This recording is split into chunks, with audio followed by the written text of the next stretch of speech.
أشراف مطلوب وطالبه لله أكرام من يمشي على قدم. العلم نور مبين يستضيء به أهل السعادات والجهال في الظلم. بسم الله الرحمن الرحيم. الحمد لله رب العالمين والصلاة والسلام على أشرف الأنبياء والمرسلين. أما بعد. So with regards to the diyun, debts are of two types. Halla, meaning they are debts that are due now. Surah al-Mas'ala, مثلا, a person takes £10,000 from a person and he says, I'm going to give it to you as soon as possible. That is called halla, yani it is wajib there and then. For that type, that is automatically included. You're meant to pay that debt off before what? Before going to Hajj. The second type is duyun al-mu'ajjala, debts that are delayed, meaning you're meant to pay it back at a time after the time of Hajj. Whether it is in installments or you've said to a person, I'm going to pay you in a year's time also. So it is duyun mu'ajjala. That is of two types.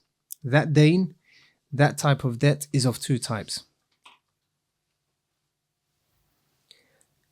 So let's say Hajj is in 5 months' time. Your debt is due in a year's time. The first scenario is if you're able to go to Hajj and then when the time is due for you to pay the Hajj, you're able to also pay that money. You're able to pay that money. So Hajj is due in 4 months' time, and the money that you're meant to pay is due in مثلا 8 months' time. If you're able to pay that money the debt in 8 months' time, if you go to Hajj, then it is wajib for you to go to Hajj. Yes, if you're able to, let's say for example now, Hajj is in 4 months' time. If you go to Hajj, your debt is also in what? 8 months' time. When 8 months' time comes, you're able to pay that money even if you go to Hajj. You're able to pay that money even if you go to Hajj. Let's say, for example, مثلا, a person earns on a monthly basis 3 grand. The Hajj is 5 grand. Hajj is how much? 5 grand. The debt is what? 5 grand, let's say. A person goes to Hajj in 4 months' time. He pays all the expenses. How much has he paid? 5 grand. But he knows that when the time for paying the debt is due in 8 months' time, then he's going to have, obviously because he's going to be working, he's able to pay that debt when that time comes. For that person, it is wajib for him to go to Hajj.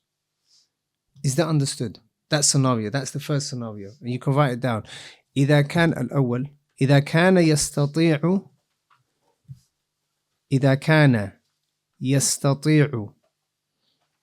عند حلول الأجل أن يسدد الدين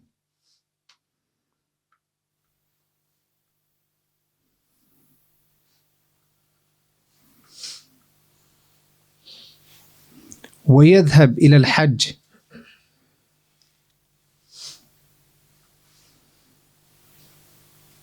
فيجب عليه الحج إذا توفرت لديه الشروط. So it means إذا كان يستطيع, if he's able to pay the debt when it's due and go to Hajj at the same time, then it becomes wajib upon him. Hajj becomes wajib upon him as long as he meets the criteria for the Hajj, the conditions. The second category is إذا كان لا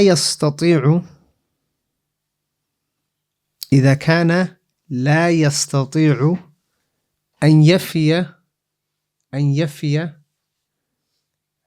بالدين عند حلول الأجل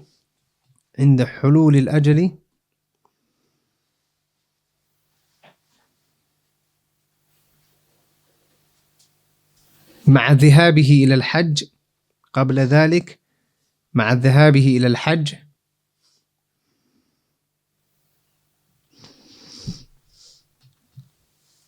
فلا يجب عليه الحج فلا يجب عليه الحج فلا يجب عليه الحج. So this second scenario is what? إذا كان لا يستطيع, if he's not able to pay the debt when it's time to pay the debt, like in our example, in 8 months' time. When the 8 months' time passes and it's time to pay the debt, if he's not able to pay the debt, if he goes to Hajj, then it is not wajib for him to go to Hajj. مثلا, let's say Hajj is 5,000. Hajj is how much? 5,000. And the debt that he owes is £5,000 or £6,000. He knows that if he goes to Hajj, he spends the £5,000 that he has on Hajj, then he knows that come 8 months' time, when it's time to pay the debt, he's not able to pay it because he's not going to have he's not going to have £5,000 or £6,000 lying around.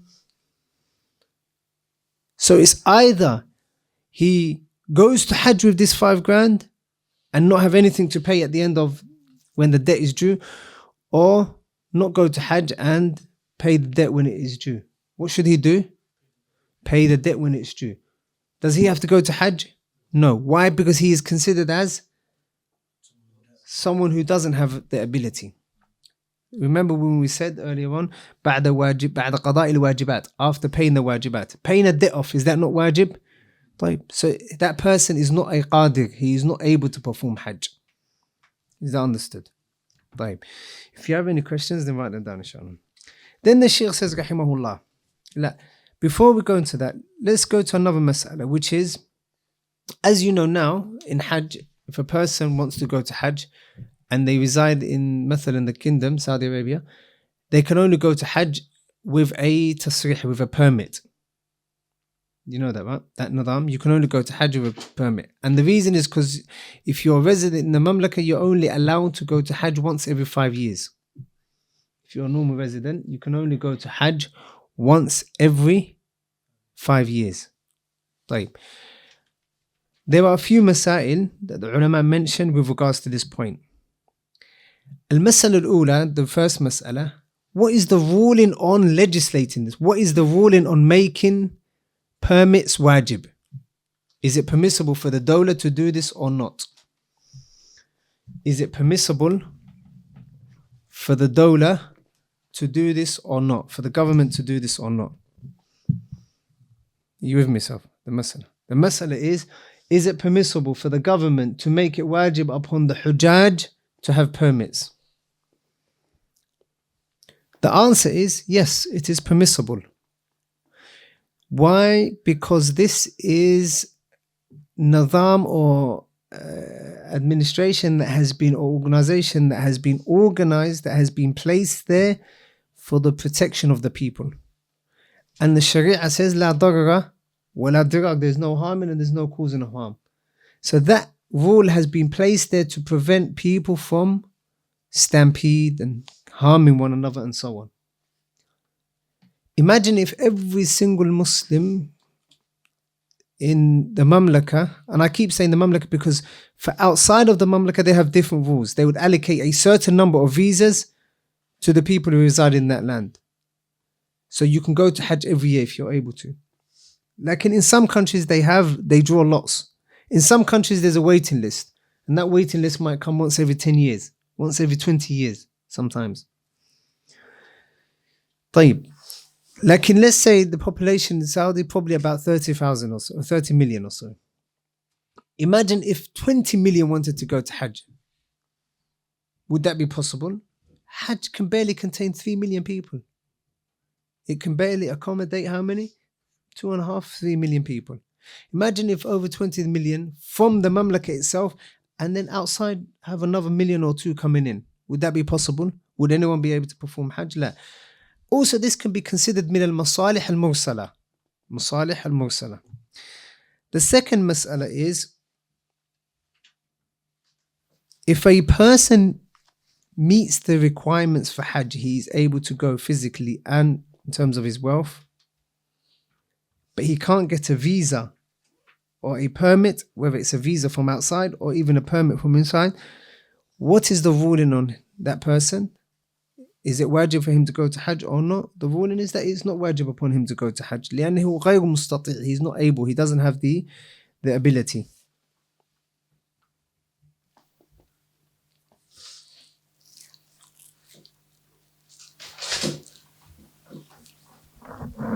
طيب. The third mas'ala is,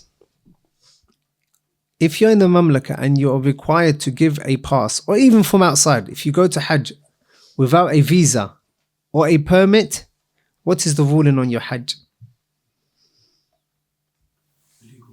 Illegal, صح. لكن is your Hajj correct or incorrect? It's accepted. Accepted. Who says it's not accepted? Going against the laws of the land. Well, firstly, you're sinning because you're going against the amr, the command of the wali al-amr, and that is what? That is in something that is في غير معصية الله. It is not like the leader is telling you to disobey Allah subhanahu wa ta'ala. Secondly, you've contradicted the command of Allah, وَأَطِيعُوا اللَّهَ وَأَطِيعُوا الرَّسُولَ وَأُولِي الْأَمْرِ مِنكُمْ. Lakin also you've contradicted the nadam. So you're saying Hajj is not accepted. طيب.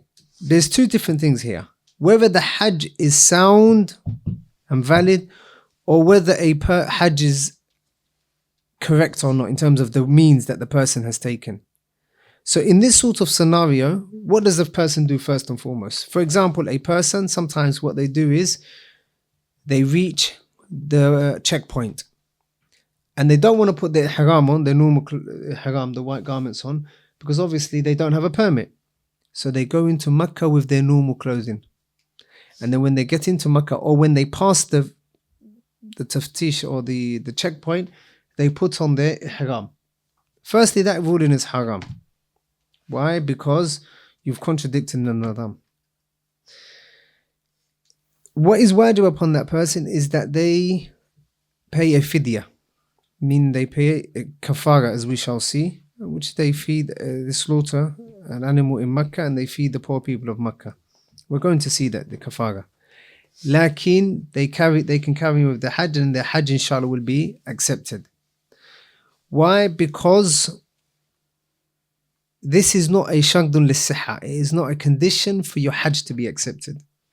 Sahih, they're sinning and they may get a little, the reward may be not as much as you normally expect, because the Prophet ﷺ said, "Man hajja lillahi falam yaghfuth walam yafsuq raja'a kayawm waladatu ummuh." The one who goes to Hajj and doesn't do any vain talk, doesn't fall into sin, doesn't disobey Allah subhanahu wa ta'ala, then he comes back the day that his mother gave birth to him. طيب. You started your Hajj with sinning. Ala kullin, that is that. طيب. The next mas'ala, the Shaykh says, rahimahullah, وَإِنْ أَعْجَزَهُ كِبَرٌ. If the person is not able to go to Hajj due to old age, أو مرض, or an illness, لا يرجى برؤه, that he is not expected to get better, لزمه, it becomes binding upon him, أن يقيم من يحج ويعتمر عنه. It is wajib for him to allocate a person to perform Hajj on his behalf. It is wajib for him to perform, or find a person to perform Hajj on his behalf. Surah al-Mas'ala. Let's say a person is of old age and they can't, they're bedbound, they can't get out of the house, or they can't get out of bed, or they're able to walk around, like they can't get on the flight or the car to go to Hajj. That person, أعجزه كبر, he's old due to old age, he's not able to go. Or a person who is not well. Let's say a person is paralyzed, for example. عافانا الله منها. لزمه, it is wajib to get someone to perform Hajj on his behalf. It is wajib to ask someone to perform Hajj on his behalf. طيب. The evidence for this is many ahadith. From them, the hadith of Abdillah ibn Abbas radiallahu anhu, where she said that قالت جاءت امرأة من خثعم عام الحجة الوداع. The year of the Prophet ﷺ performing Hajj, a woman came to the Prophet ﷺ and قالت يا رسول الله إن فريضة الله على عباده في الحج أدركت أبي شيخا كبيرا. Verily the Hajj the obligation of Hajj has reached my father, meaning he's wajib upon him. لا يستطيع أن يستوي على راحلة. He's not able to get onto the rahila, onto the transport, onto the camel or the horse that will take him to Hajj. فهل يقضي عنه أن أحج عنه? Will it suffice if I perform Hajj on his behalf? قال نعم صلى الله عليه وسلم. He said نعم. In another hadith, the Prophet صلى الله عليه وسلم Abu Ghazin أنه أتى النبي صلى الله عليه وسلم. This companion Abu Ghazin, he came to the Prophet صلى الله عليه وسلم فقال يا رسول الله إن أبي, verily my father, شيخ كبير, is a person of old age, لا يستطيع الحج ولا العمرة. He's not able to go to Hajj and Umrah ولا الظعن, or he's not able to do safar, travel. فقال أحجج عن أبيك واعتمر. فقال أحجج عن أبيك, go to Hajj, perform Hajj on behalf of your father, and go to Umrah or perform Umrah on behalf of your father. So these evidences mean or show that it is wajib upon the person who's not able to go to choose someone or to get someone to perform Hajj on his behalf. In summary, with regards to a person being able to go to Hajj or not, it is of 4 types in terms of ability. It is of 4 types. Write them down. The first one is a person who is able to go to Hajj due to having the physical means and due to having the financial means. A person has the financial means to go to Hajj and he has the physical means to go to Hajj. That person, it is wajib upon him to go as soon as possible. That person, it is wajib for him to go to Hajj as soon as what? Possible. The second person is a person who cannot go to Hajj. He doesn't have the physical means, nor does he have the financial means to go to Hajj. That sort of person, Hajj is not wajib upon him because they don't meet the conditions.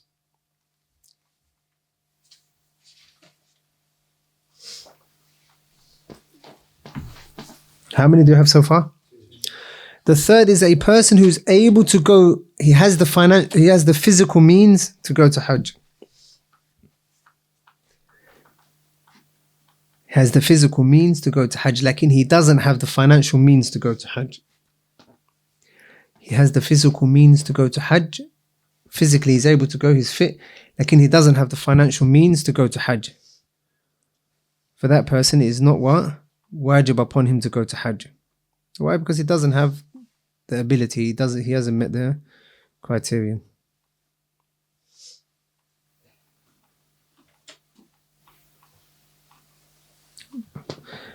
And how many left? One left. Naam. The fourth one is a person who has the financial means, like he doesn't have the physical means to go to Hajj.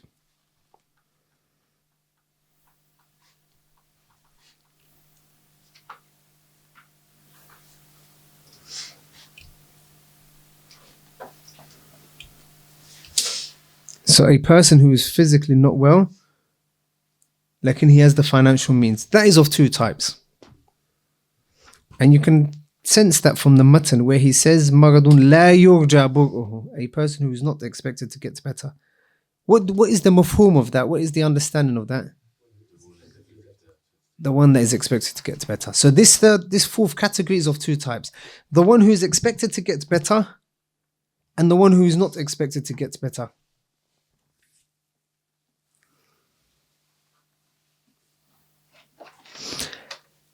As for the one who's expected to get better,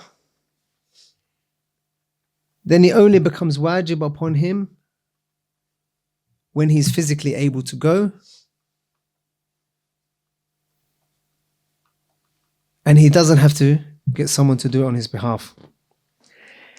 The second category that the Shaykh mentions is the one who is physically not able to go, but he has the financial means and he's physically not able to go due to illness, and his illness is permanent, long-term. But financially he's well off. That sort of person is the one that finds someone to perform Hajj on his behalf.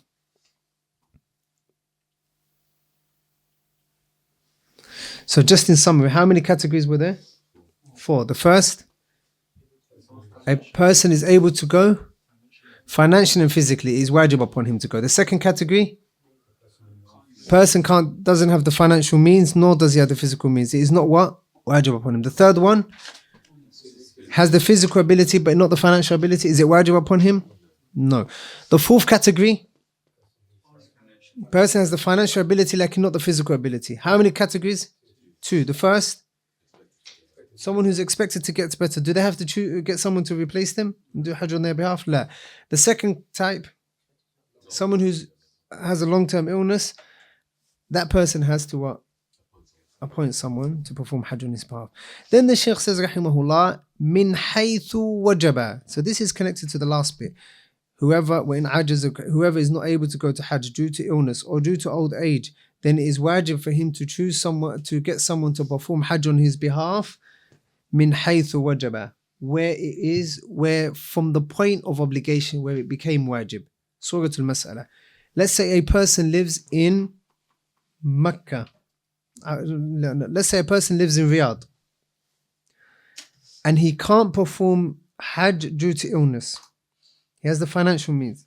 So he has to what? Get someone to perform Hajj on his behalf. Where has Hajj become wajib upon him? From which city? Riyadh. So that is what he means. Min haythu wajaba, he has to get someone to perform Hajj or Umrah from where it is wajib upon him, from Riyadh. So he has to either get someone from the people of Riyadh or someone to come to Riyadh and then what? And make their way there. Why is this? Because they say aslan al-qada'u yahki al-ada'. Al-qada'u yahki al-ada'.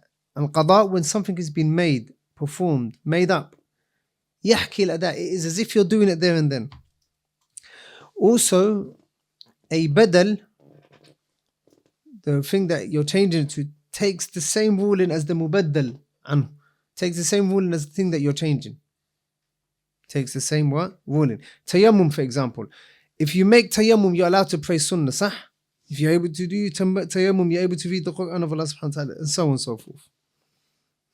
So just like it was wajib for him to go from Riyadh to Mecca, then the one that is doing it on his behalf has to go from Mecca to Riyadh to Mecca, because that is what was wajib upon him. So he has to get someone to fulfill what was wajib upon him. That is the surah of this mas'ala. And the second opinion to this is that it is not wajib upon the person that is making up Hajj or performing Hajj on his behalf to go from the same location as the one who the Hajj has been made on behalf of. I.e., in our example, it is not wajib for him to go to Riyadh. He can perform Hajj from anywhere. He can perform Hajj from anywhere.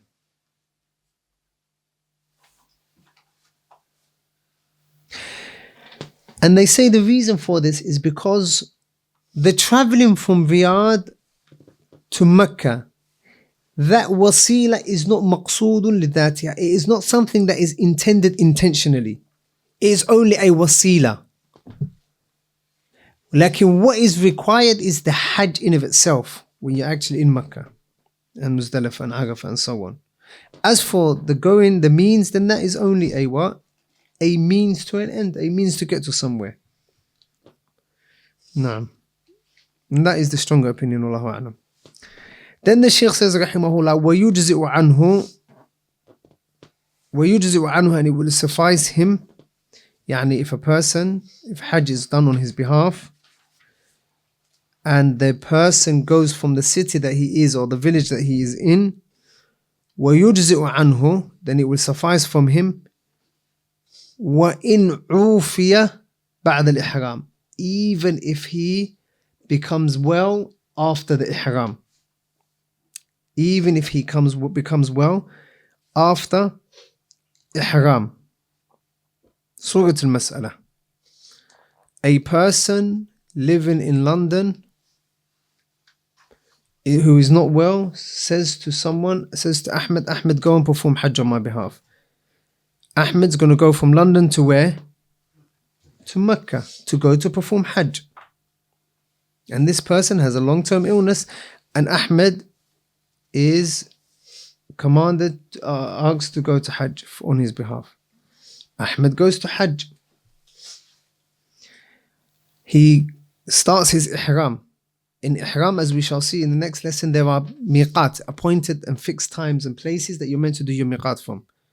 Let's say he reaches the point of the miqat, and then he puts his ihram on, labbaik Allahumma hajja an fulan or hajja an fulan, and he puts his gear on, so on and so forth. Then, whilst Ahmed is still on his way to Makkah, he gets better. The person that was in London, who he was performing Hajj on his behalf. What happens here? Is his Hajj correct? Does Ahmed continue with the Hajj? Does he come back? What should happen? What do you think? Have you understood the question? What do you think? It's not counted as Hajj to Islam because he has the ability now. So that Hajj that guy performs for him, it's a sunnah for him. And then when he has the ability again, so let's see if he doesn't have the financial ability anymore, and he gets the financial ability again, he goes when he has the ability. Okay, excellent. So you're saying that obviously he hasn't performed Hajj just yet. Therefore, he can continue doing it, but it's going to be on his behalf. Sunnah for him. As for the one who initially sent him, then it won't suffice for him any longer. Why? Because he is now able to go to Hajj. Anyone else say anything else? Sisters? Anyone? Is he in the... Naam, he started his ihram. He started it from the miqat.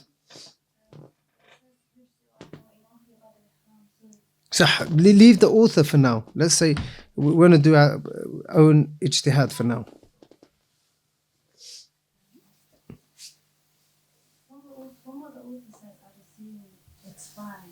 Sah, that's what the author says. But from my own ijtihad, I would say it's same thing as what the brother said. Naam, same. It's whereby it won't suffice because he's now able to. Is that what you're saying? The reason, the illah, the reason is gone. طيب. So we can categorize this into three types.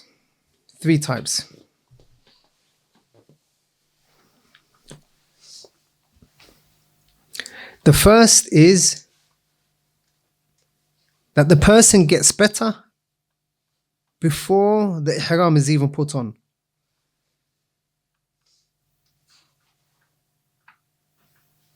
Before the ihram is even put on. For example,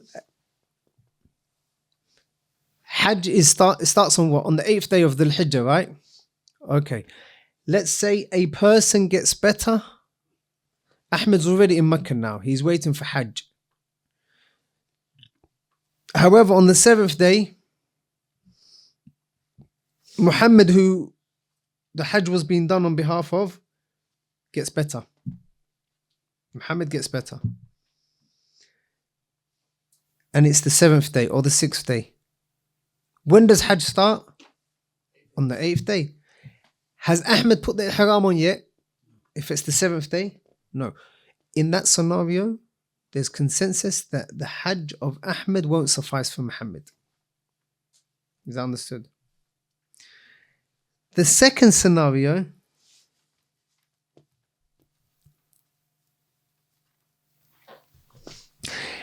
that the person gets better after the Hajj is complete. So for example, Ahmed completes the Hajj. Muhammad becomes better on the 13th day or the 14th day onwards. Ahmed has already done Hajj on his behalf, on behalf of Muhammad, and on the 13th day of the Hijjah, when the Hajj is already finished, or the 14th day onwards, Muhammad gets better. What would you say for that? Yujzi? It suffices? It suffices? It suffices. لماذا? Why? لأنه فعل ما وجب عليه. Because he done what was wajib upon him. So in that second scenario, it becomes what? It suffices him. And he doesn't need to do Hajj again. The third scenario is the one that the author mentions, which is أن يبرئ بعد الإحرام, that he gets better after the Ihram وقبل تمام النسك. it gets better after the ihram, but before completing the Hajj. Before completing the Hajj. Surah al-Mas'ala. Hajj starts on the 8th day, right? Muhammad was ill on the 8th day.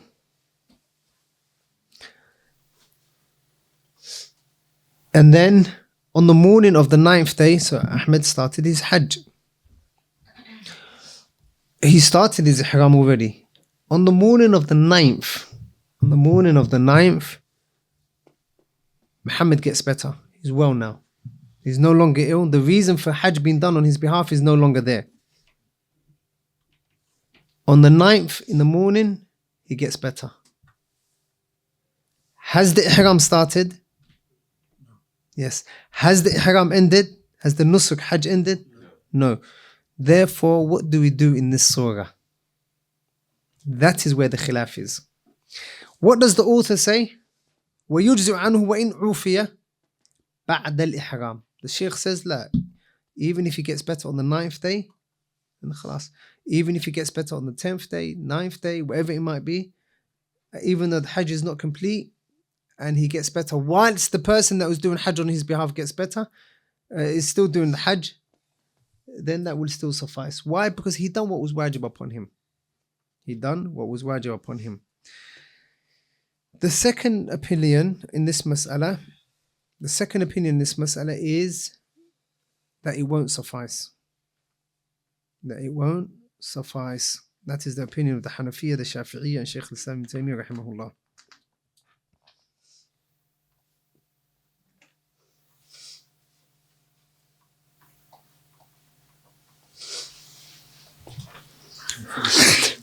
Shaykh al-Islam ibn Taymiyyah rahimahullah. So the reasoning for those that say it will suffice is, let's say a person starts salah, he doesn't have water, so he makes tayammum. He's at home. He hasn't had tap water for the last 2 days. He hasn't been able to perform wudu for the last 2 days. Or since this morning, the water has been cut off, the water supply.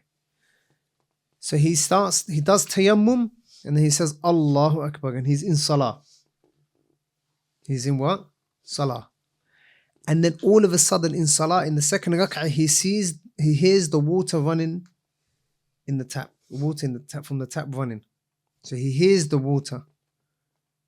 Is it wajib? Does he have to leave the salah? Who says he has to leave the salah? Who says he doesn't have to leave the salah? He doesn't leave the salah. Who says he has to leave the salah? He has to leave the salah. Just like you've differed, then the ulama also have differed. Like in the first ones, they say, like, you don't have to. Therefore, even if he's in Hajj, then he doesn't have to. The second opinion is that Hajj won't suffice for him because the reason is no longer there. طيب. ويشتغل, then the Shaykh says رحمه الله, ويشتغل لوجوبه على المرأة وجود محرمها. طيب. He says رحمه الله, and an extra condition, ويشتغل, and it is also a condition for the woman, for Hajj to be wajib upon her, وجود محرمها, that she has a mahram. So for men, we've taken all of the conditions of the past, that he's able to the financial means, and is able to perform Hajj physically and so on. With women, there's an extra condition for it to be wajib, which is having a mahram. What type of these conditions does it fall under?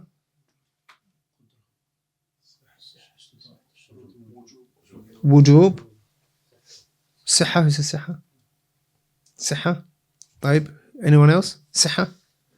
طيب. What is the difference between saying it is a siha, shagdun li siha, and shagdun lil wujub?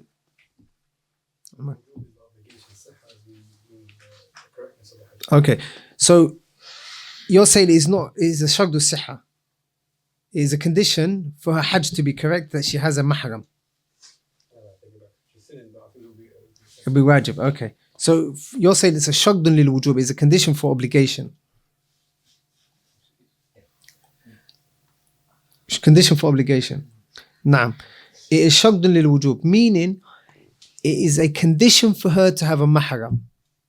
But in the unlikely event, if she contradicts that command of having a mahram, her hajj is sound, like she's sinning. She's blameworthy for what? For going without a mahram. However, her hajj is what? Sound. Remind me of this mas'ala tomorrow, inshallah, when we're studying the conditions for this for mas'ala. أنه يقتضي الفساد. What is the evidence for this? The hadith of the Prophet ﷺ, or several hadith talking about the mahram. He says ﷺ, لا يحل لامرأة تؤمن بالله واليوم الآخر أن تسافر مسيرة يوم وليلة ليس معها حرم, or ليس معها ذي محرم. Another hadith. It is not permissible for a woman that believes in Allah subhanahu wa ta'ala and the last day to travel a distance of a night and a day, meaning to travel, and she doesn't have a mahram. She doesn't have a mahram. طيب. That is a what? Hadith talking about safar. Therefore, if a woman needs to go to Hajj via safar, if she needs to travel to Hajj, then she needs to meet this requirement. طيب, someone can say that hadith is general, khalas. Even though it is accepted, it's a general hadith. Like there's a specific hadith as well. One of the Sahaba, he came to the Prophet ﷺ and he said, "Uktutibtu fi ghazwati kada wa kada." Ya Rasulullah, my name has been written down to go to the battle of this, yani a specific battle. وَخَرَجَتْ imra'ati hajja. My wife went out as a hajj. I've been told to go to jihad. I'm going to jihad. My name is written in jihad, and my wife is going out for hajj. قال النبي صلى الله عليه وسلم له, the Prophet ﷺ said to him, اذهب فحج مع امرأتك. اذهب, go to hajj, perform hajj with your wife. So this companion, he wanted to go to jihad fi sabilillah. She wanted to go to hajj. And the Prophet ﷺ still commanded him to go with her. That is what? Safaru ta'a. It is a safar which is obedience, it's hajj. Yet the Messenger ﷺ what? Commanded him to go to her and go to hajj with her. So this shows that it is wajib, whether it's traveling for hajj or other than hajj. Like in this specifically, more so is in hajj.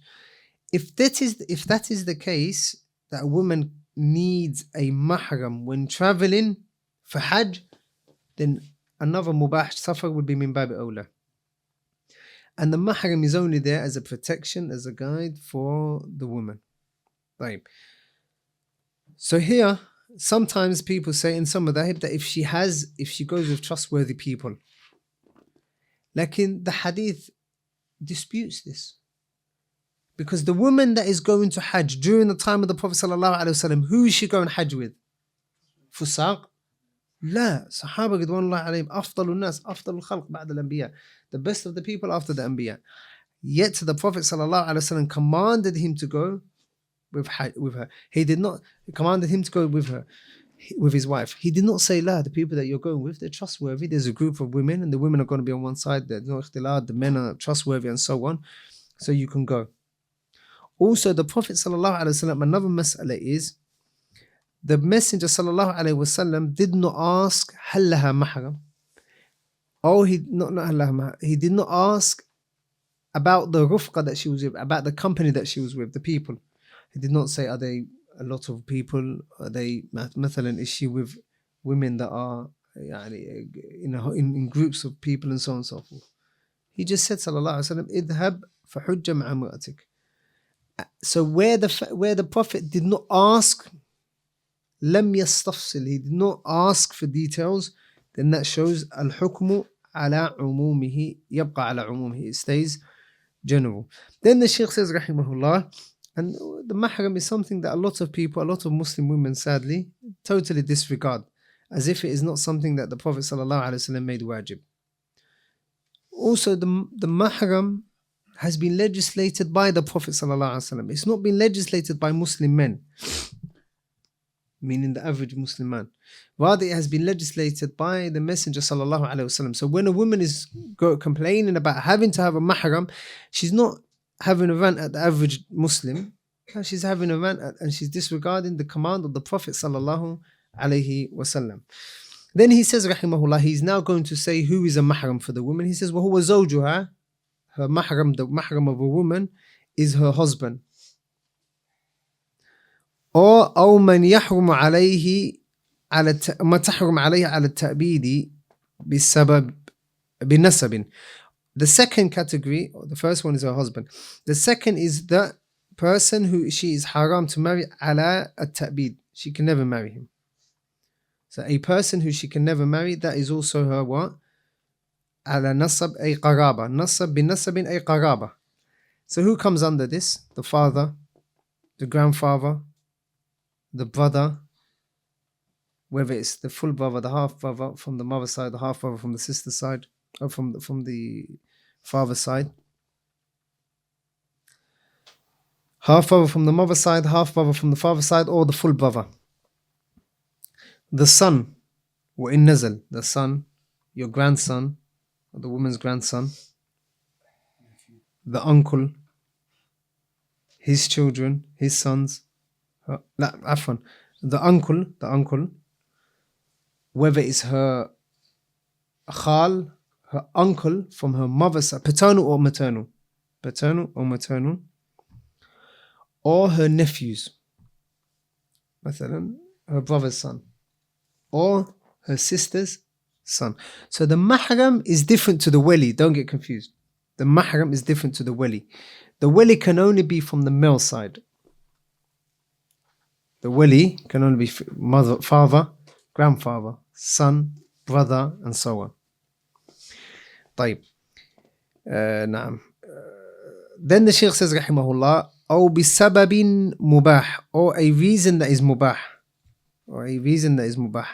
لكن what also comes under قرابة is nasab as well, رضاعة, a person who مثلا who you suckled with, مثلا a woman breastfed you and him or her as a child, that is your from رضاعة. مثلا two people, a boy and a girl, they were breastfed by the same woman.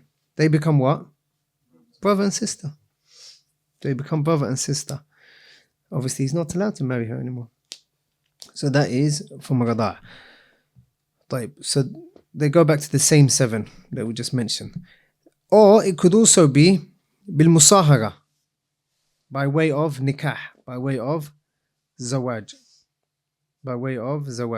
So for example, your father, a woman's father-in-law, number 1, a woman's father-in-law. Number 2, a woman's husband's son, obviously from another woman, her stepson, zawj ibnatiha, or her son-in-law, her daughter's husband.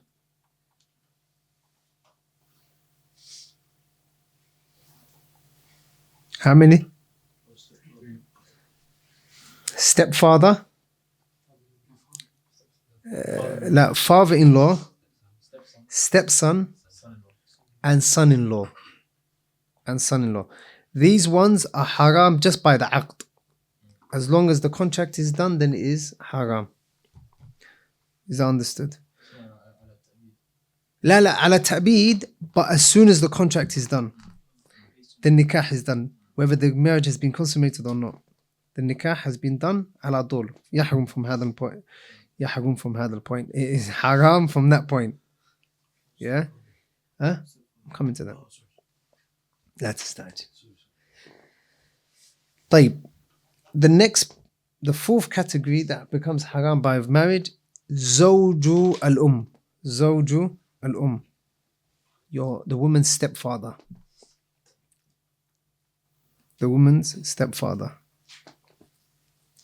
Lakin he only becomes her mahram if the marriage has been consummated. مثلا, let's say a woman called Fatima. A man marries her mother.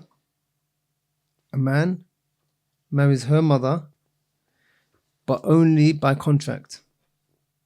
And then he divorces her without having consummated the marriage. He lives in one part of the world, she lives in the other part of the world. After 2 weeks or so, they said, I can't, for whatever reason, then that marriage is nullified. He doesn't become her what? Mahram. Can he marry her? Yes, he can. He can marry her. Why? Because the marriage has not been what? Consummated. There was a qaida that they used to say, الأمهات يحرمن بالعقد والبنات يحرمن بالدخول. يحرمن بالدخول. طيب. Then the Shaykh says رحمه الله وإن مات من لزماه وإن مات if a person dies if a person who لزماه they become binding upon. What to? لزماه, that damir of the musanna goes to where? Hajj and Umrah. If Hajj becomes binding upon a person or Umrah becomes wajib upon a person,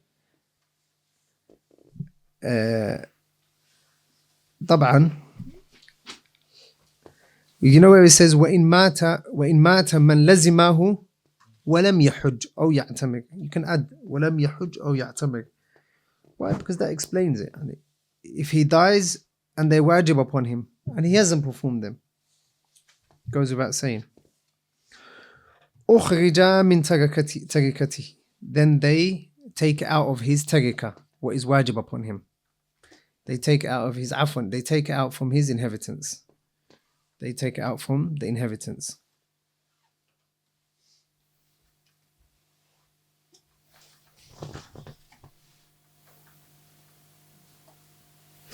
Let's say مثلا a person was able to perform Hajj. He had the financial ability and the physical ability to go to Hajj for 5 years, like he did not have the ability to go.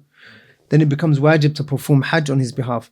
Like from what? From the tarika, the wealth that he leaves behind. It is wajib. It is wajib. Why? Because you remember earlier on we said it is wajib ala al-fawr. It immediately becomes wajib. So he's fallen short. It was wajib upon him. So before taking out the money, for taking out the inheritance, then the debt has to be paid. The debts, just like all debts are paid that you owe to a human, then the debt of Allah subhanahu wa ta'ala is also to be paid. The second scenario is, obviously the evidence for the hadith of Abdillah, the hadith where the Prophet sallallahu alaihi wasallam said from Abdullah ibn Abbas, فَدَيْنُ اللَّهِ أَحَقُّ بِالْقَضَاءِ.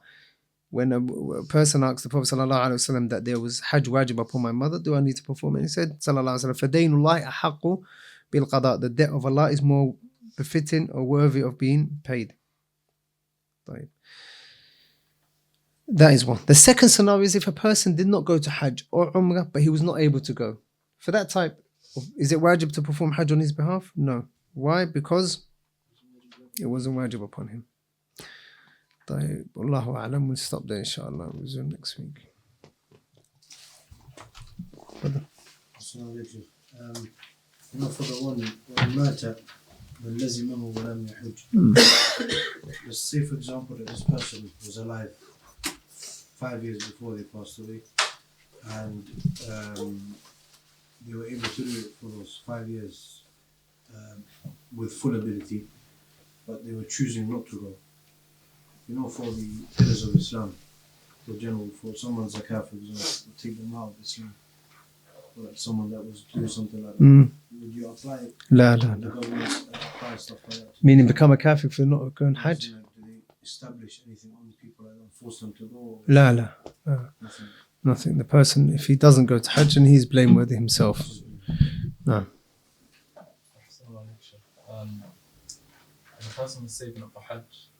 The person was saving up for something else, like he wanted to get married and he was saving up the money for that. Would that come with the Hawaj Asliya?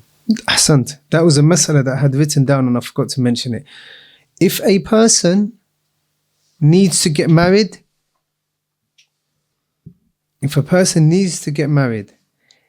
and they need to go to Hajj, but they can only do one or the other, what do? They get married. Why?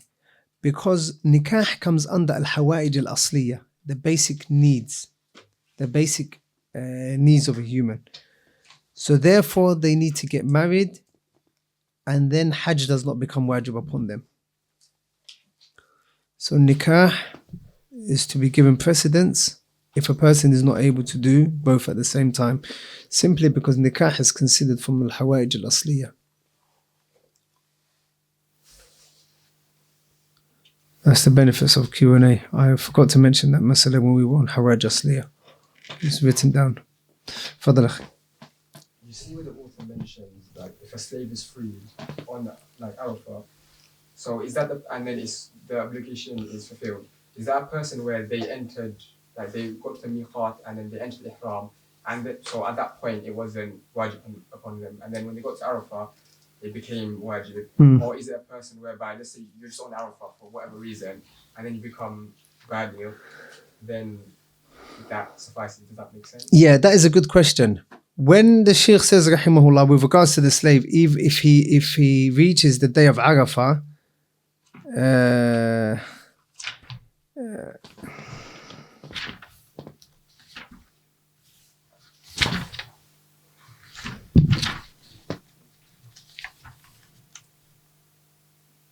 نعم والصبا في الحج بعرفة وفي العمرة قبل طوافها. When a person goes, like the person that is, for example, a slave or a person that is not well, if he hasn't started Umrah, or is it specific to the one who's already in his gear of Ihram, can he change his intention, or does it change for him, or is it included, or is it only referring to the person who is not been on Hajj, who just happens to be there at that particular time? And then he says, now that I've reached puberty, or now that I'm no longer a slave, or now that I'm sane, I'm going to start my ihram there and then. Which one would you say? I would say it'd be the first person, person that entered, as it's a sunnah for them. Hassan. Excellent. That's what you would assume that the author means. Why? Because for the person who's reached puberty, let's say a person leaves Arafah, he goes to Arafah just for the sake of it, and he reaches puberty, or a person is accompanying a group of people and he's insane, or a slave just happens to be in Makkah, in Arafah, and then he is freed, and he hasn't got his ihram or anything. He can start it there and then. There would be no need to look at when, whether his Hajj is going to be a sunnah, because straight after he said, وَفِعْلُهُمَا مِنَ الصَّبِيِّ وَالْعَبْدِ نَفْلًا. The doing of that Hajj and that Umrah for the Sabi, or the young person, or the Abd, the slave, it becomes a nafal. It shows that he'd already started Hajj. Excellent question. Jazakallah khair. If a person was to do Umrah, if a person was to do Hajj, would that also count for Umrah as well? Na'am. If a person was to do Hajj, then would that count for Umrah? Na'am. If it's the type of Hajj that requires an Umrah as well. There's Ifrad, where there's only Hajj, that is different. We're going to see that when talking about the types of Hajj. Fadal. If someone does Hajj for someone who's ill, that's expected to not get better, and after they put the ihram on, they get better, and they take the opinion that it won't suffice him, are they then allowed to, the person who's doing the Hajj, are they then allowed to change the intention and do the Hajj for themselves? Now for them it's going to be a sunnah in that case. But lakin, the thing is, that ishkal, they wouldn't need to change the Hajj, because you can only do Hajj on behalf of someone if you've already done Hajjatul Islam. So they can change their Hajj to nafal for them and not wajib for the other person. And that would suffice, because you're coming down from a wajib to a sunnah. As for can they make it their obligatory Hajj, according to a lot of the ulama, that ishkal wouldn't even come in, because he can't perform Hajj on behalf of someone unless he's already performed Hajjatul Islam himself. If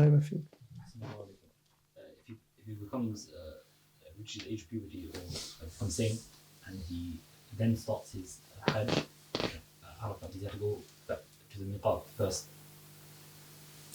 If he's already in ihram and then he changes on that day, or he becomes on that day, then he doesn't need to go back to the ihram, because he's already on Arafah. Not if he started with the people, he just was with them. He was just with them, then he became sane. And he had to put on Hajj is different. Hajj, we're going to see from the mawaqit, if you're in Mecca, your Hajj starts from where you are. Allah. تفضل أخي. أحسن الله إليك. الله يبارك. Do siblings from Rada'a, do they inherit each other? Siblings from Rada'a, do they inherit one another? Siblings that were breastfed together, do they inherit one another? No, they don't inherit one another. Like in the rule is that they have is that he's her mahram in the sense that they can travel together, they can be khalwa. She doesn't have to wear the hijab from him. During the time of the Prophet ﷺ, a man was married to another woman. A man was married to a woman. And then another woman, an older woman came and she said, I breastfed both of them. They can't be together. They are brother and sister. I breastfed both of them. Then they came back to the Prophet ﷺ and they explained the situation to him. And the man, I believe, mentioned an excuse or a reasoning or so. And then the Prophet ﷺ said, كيف وقد قيل. كيف وقد قيل. يعني how is it the case? Even the fact that it's been mentioned is bad enough. The possibility is enough. Allahu A'lam. Tafadhal. But they don't inherit one another. Sorry. You said the nephew's from the Mahram. What about the nephew's child? The nephew's child is also a mahram. The nephew's child is also a mahram. Allahu A'lam. Hassan, you know, for a dain mu'ajjal, you said for a dain which is delayed generally, right? Or if they have an agreement to pay monthly. Naam. If they have an agreement to pay monthly, then that is fine, because more often than not, that person that is paying on a monthly basis, he's doing so knowing that he's going to have enough money come the time of paying. So that's fine. That comes under it. That's the same scenario. So your parents, siblings, they're your mahram. This is also it's the same for the grandparents, their siblings. Yes, your parents' siblings are your mahram, and your grandparents' siblings are also your mahram.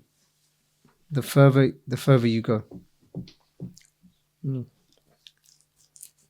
والله تعالى أعلم وأحكم بالله التوفيق. جزاك الله خير. Wait, sorry.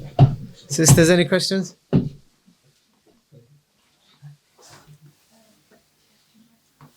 No, you can answer it there and then if you want, or you can write it down and pass it to me.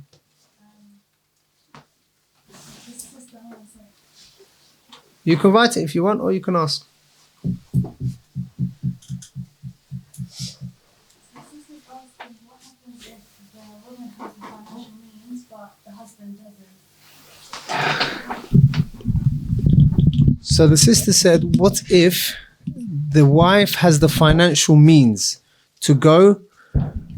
The wife has the financial means to go, but her husband doesn't have the financial means. Or in other words, if we make it more general, her mahram doesn't have the means to go to Hajj.